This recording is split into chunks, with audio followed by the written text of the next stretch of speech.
23 நாட்களாக ஒற்றை கோரிக்கையை வலியுறுத்தி உறுதி அளிக்கப்பட்ட ஓய்வூதிய திட்டத்தில் சேர்த்து அரசாணை வெளியிடும் வரை தங்களது போராட்டம் ஓயாது என தமிழ்நாடு ஊராட்சி செயலாளர்கள் சங்கத்தினர் தொடர் போராட்டத்தில் ஈடுபட்டு வருகின்றனர்.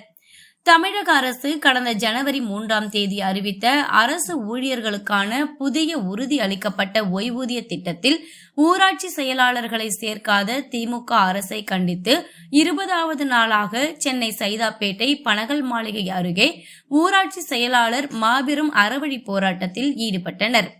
தமிழக ஊரக வளர்ச்சித்துறையின் கீழ் 15,000க்கும் அதிகமான ஊராட்சி நிலைகளில் 12,000க்கும் அதிகமான ஊராட்சி செயலாளர்கள் பணியாற்றி வருகின்றனர். கடந்த 2018ஆம் ஆண்டு முதல் காலமுறை ஊதியத்தில் பணியாற்றி வரும் ஊராட்சி தமிழக அரசின் ஓய்வூதிய பலன்கள், விடுப்பு பலன்கள் என எவ்வித பலன்களும் கிடைக்காமல் அவதிப்பட்டு வருவதாக அவர்கள் வேதனை தெரிவித்துள்ளனர். இது தொடர்பாக செய்தியாளர்களுக்கு பேட்டியளித்த தமிழ்நாடு ஊராட்சி செயலாளர்கள் சங்கத்தின் மாநில தலைவர் ஜான் போஸ்கோ, தமிழக அரசு துறையில் சி பிரிவில் காலமுறை ஊதியத்தில் பணியாற்றி வரும் தங்களை தமிழக அரசின் உறுதி அளிக்கப்பட்ட ஓய்வூதிய திட்டத்தில் சேர்த்து அரசாணை வெளியிடாதது ஏன் என்று கேள்வி எழுப்பியுள்ளார். ஊராட்சி செயலாளர்களை உறுதி அளிக்கப்பட்ட ஓய்வூதிய திட்டத்தில் சேர்த்து அரசாணை வெளியிடும் வரை தங்களது போராட்டம் தொடரும் என்றும் அவர் எச்சரித்தார். தொடர்ந்து தமிழக அரசுக்கு எதிராகவும் ஊராட்சி செயலாளர்களை உறுதி அளிக்கப்பட்ட ஓய்வூதிய திட்டத்தில் சேர்த்து அரசாணை வெளியிட கோரி தொடர் போராட்டத்தில் ஈடுபட்ட ஊராட்சி செயலாளர்களை காவல்துறையினர் கைது செய்தனர். சென்னையில் ஊராட்சி செயலாளர் 23வது நாளாக தொடர் அறவழி போராட்டம்.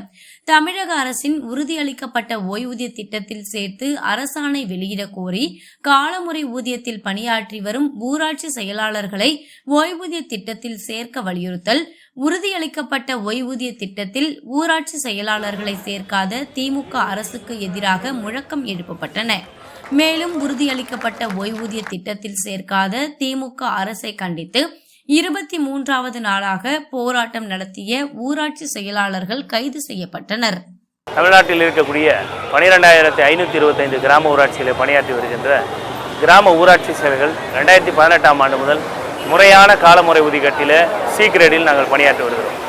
கிராம ஊராட்சி செயலர்களுக்கு சி கிரேடில் வந்துவிட்டாலே அனைத்து சலுகைகளும் வழங்கப்பட வேண்டும்.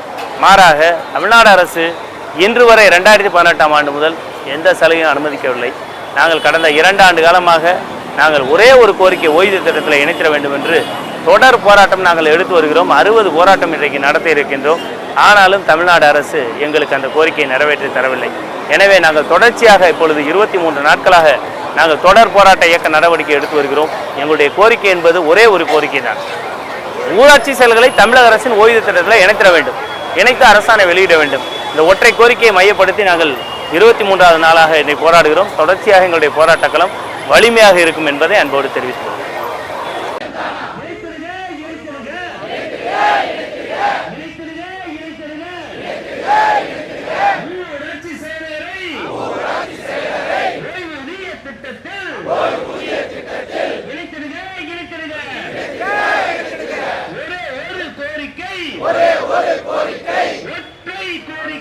ஒற்றை கோரிக்கை